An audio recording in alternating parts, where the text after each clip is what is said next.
Donald Trump is panicking this morning as all of his former allies who he has insulted and attacked are not coming to his side, do not want to help him in his disastrous war against Iran.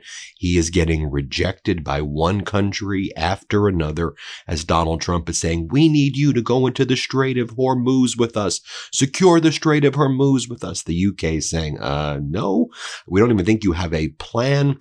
Germany saying, are you even making a formal request? Hey, we're not going to do that. Country after country is following that lead. We will show you what is going down in just a moment. But here's what Donald Trump's been posting this morning. He's been posting memes and then writing no panicking, peace through strength. And it's a photo of a B-2 bomber with an American flag on it. And then Donald Trump says, no panicking, because nothing says I'm not panicking than shouting out loud during a war, I'm not panicking, I'm not panicking. You know, all the great generals and admirals in American military history would give these great speeches.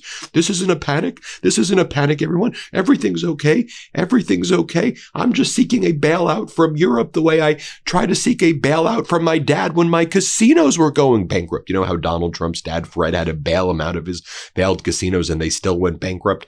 Yep, history repeats itself. And now we, the people, are getting screwed by Donald Trump's bankruptcies and idiocracy. Then Donald Trump posts this from a guy named Mark Thiessen. It says, you know who's not having buyer's remorse or panicking or looking for an off-ramp? Donald Trump. Every statement he makes is resolute. He spent more than a month planning this operation and is executing it without flinching. I mean, do you think we're all stupid? This entire operation has been botched. You didn't explain what you were doing to anybody, and you rushed in to invade Iran because you believe Netanyahu was going to do it first. And this is part of the plan right here. Front page, Financial Times. Donald Trump warns that NATO faces a very bad future if allies fail to help U.S. in Iran. You know, usually you don't do the disastrous war and then beg for help. You try to build a coalition. The article goes on to say, if there's no response or if it's a negative response, I think it will be very bad for the future of NATO. Things are looking very bad for the future of NATO. That's what Donald Trump is saying right now. Meanwhile, Greece is saying that Greece has no plan to engage in operations at the Hormuz Strait. The German defense minister is saying Germany will not participate with its military in securing the Strait of Hormuz. UK's Prime Minister Keir Starmer, we will not be drawn into the wider Iran war. Opening the Strait of Hormuz is not some simple task. When the fighting stops, we will need some sort of negotiated agreement with Iran, is what the UK is saying, that we need to negotiate with Iran. And we're seeing this over and over again.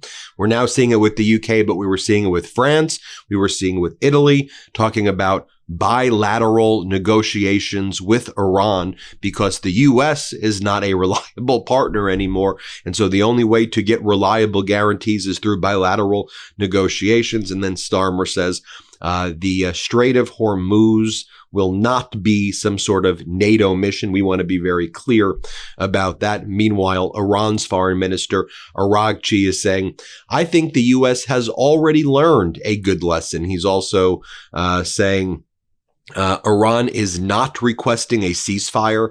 We have not sent any messages that we want a ceasefire. And then he went on to say, when we say we don't want a ceasefire, it isn't because we seek war.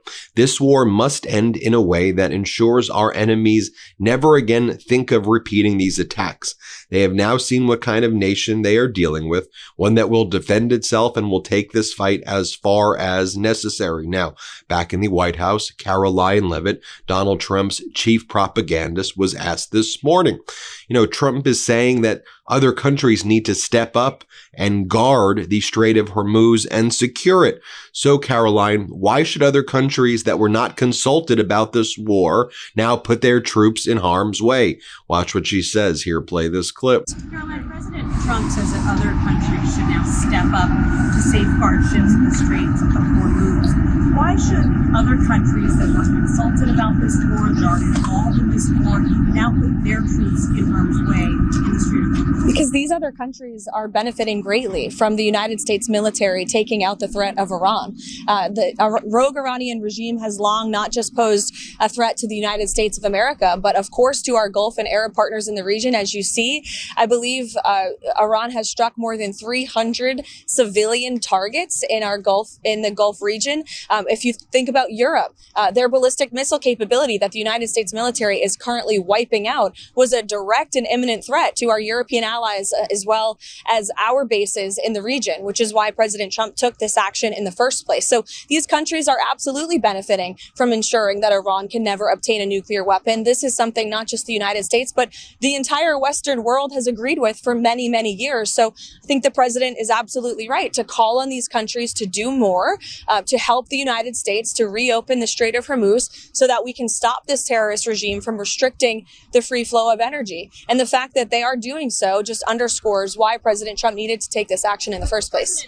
Then Caroline Levitt is asked, so Donald Trump told the UK just a few days ago, we don't want you in the Strait of Hormuz. We don't want your ships anywhere near this war. Get out of here. We don't want you.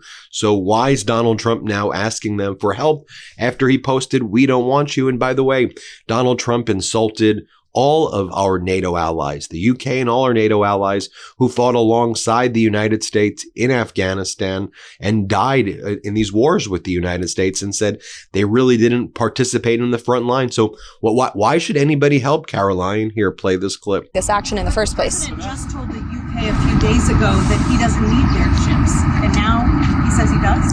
The president spoke on that last night. He said that he wished the UK had stepped up sooner and quicker, but he continues to speak with our allies in Europe and is calling on them to do more, just as he did when he called on them to step up with respect to their defense spending in NATO.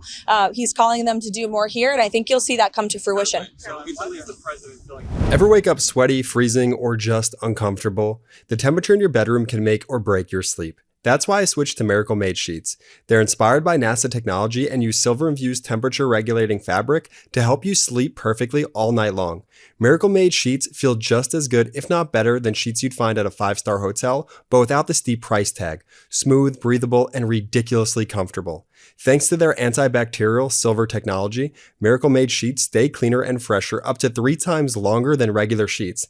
That means fewer odors, fewer wash cycles, and way less laundry. All that hidden bacteria in regular sheets, it can clog your pores and cause breakouts. Miracle Made's antibacterial design helps you sleep cleaner and clearer night after night. Miracle Made sheets are crafted with NASA-inspired silver-infused fabric that helps regulate your body temperature. Hot sleeper, cold sleeper, it doesn't matter. These sheets help keep you in the comfort zone all night long. Upgrade your sleep or give the gift of better rest. Go to trymiracle.com/Meidas to try Miracle Made sheets today. You'll save over 40%, and when you use the promo code Meidas, you'll get an extra 20% off plus a free 3-piece towel set.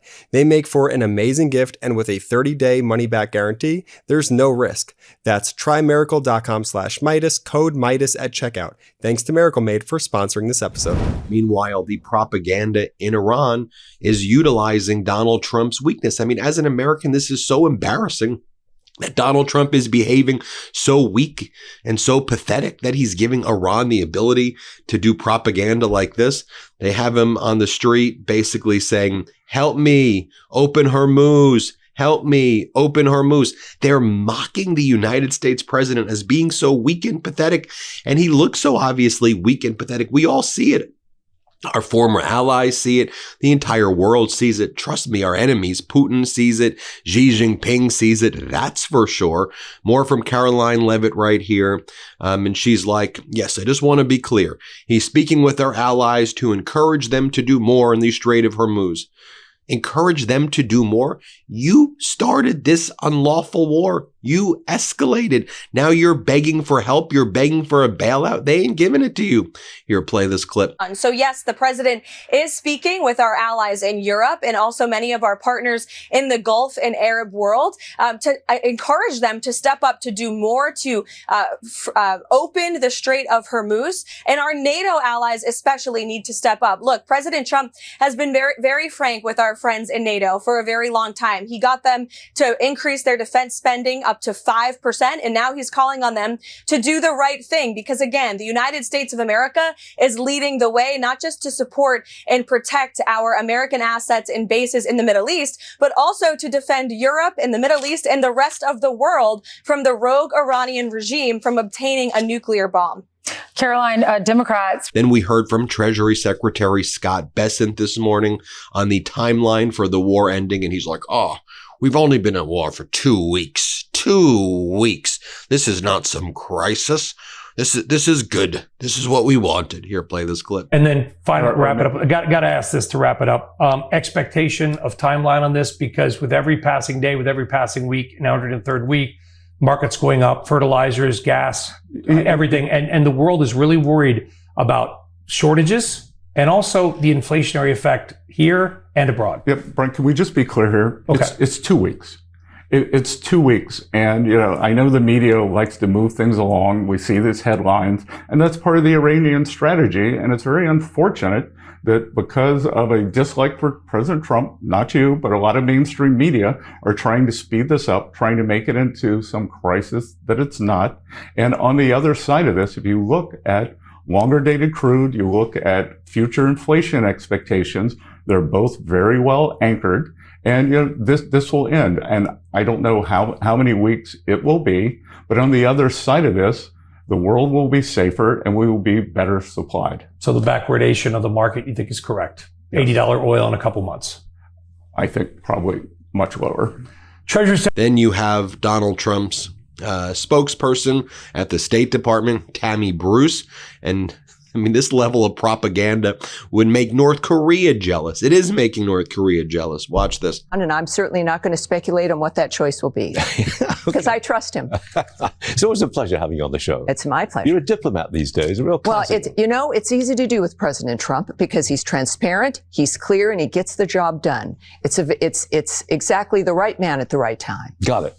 Always a pleasure. Thanks very much, Tammy. Thank we'll you, see sir. you again soon. My pleasure. As Duncan Weldon explains, pretty staggering that Financial Times article that where Trump gave the interview opens up with Donald Trump attacking NATO. If NATO doesn't help us sort out this mess, there will be problems. And then the article ends with Donald Trump defending Russia.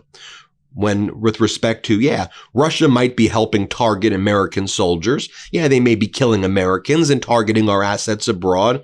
But really, that's fair. That's fair because we started this. And look what we're doing in Ukraine, Donald Trump says. We're helping Ukraine against Russia. So of course Russia's going to kill American soldiers. I understand what they're doing. By the way, these are like direct quotes from Donald Trump. When he was asked about Russia killing Americans, I don't know one way or another, but you could also make the case that we helped Ukraine to an extent. It's hard to say you're targeting us when we are helping Ukraine. Yeah, Donald Trump is taking the side of Russia right there. A few other points I want to make. Number one, as I mentioned before, we're seeing Iran engage in these bilateral negotiations with other countries. As the Financial Times also reports, talks with Iran yield results. India says India is engaged in direct negotiations with Iran. So as the United States attacked India, as the United States tried to strengthen its, whatever with Pakistan, because Pakistan was investing in Donald Trump, put money in Donald Trump's crypto. By the way, Pakistan put out a statement standing in strong solidarity with Iran today as Donald Trump destroyed America's relationship with India because Pakistan was saying that Donald Trump should get a Nobel Peace Prize. But Pakistan is standing with Iran today. Let me be very clear about that. But India is having these direct negotiations with Iran, and they're saying that they're having positive results in those negotiations. So lots of countries are saying, all right, see, waiting to see at U.S. We're going to do direct negotiations. I mentioned this in the video earlier today, but it bears repeating. You can see what Dubai's airport, the busiest travel hub in the world, looks like. I'm not sure it's going to be the busiest for long, frankly. International passenger traffic was closed after a fuel depot near the Dubai International Airport was hit by a Iranian drone. And then one other point I'll make this morning that deserves attention. I know we focused a lot about the news on the war, of course, Donald Trump's unlawful war. But we also learned this morning a 41-year-old former Afghan Special Forces soldier, Mohammed Nazir Pakhtayal, has died in ICE custody less than 24 hours after his arrest in Texas. Pakhtayal, who fought alongside U.S. troops for a decade, as Drop Site explains, was detained Friday morning in Richardson while dropping his children off at school. After complaining of chest pain during processing in Dallas, he was transported to Parkland Hospital, where he died Saturday. He leaves behind a wife and 6 children, including an 18-month-old U.S. citizen. Though he arrived legally in 2021, ICE cited expired parole and recent nonviolent charges as grounds for his detention. Advocacy groups are now demanding a transparent investigation into that. So ICE and Border Patrol are still killing people here in the United States on the streets, people who fought alongside our military, and especially now as we're in a unlawful war as well, and we're in war. I mean, to me, it's just horrible what's happening. We'll keep you posted every step of the way. Hit subscribe. Let's get to 7 million subscribers.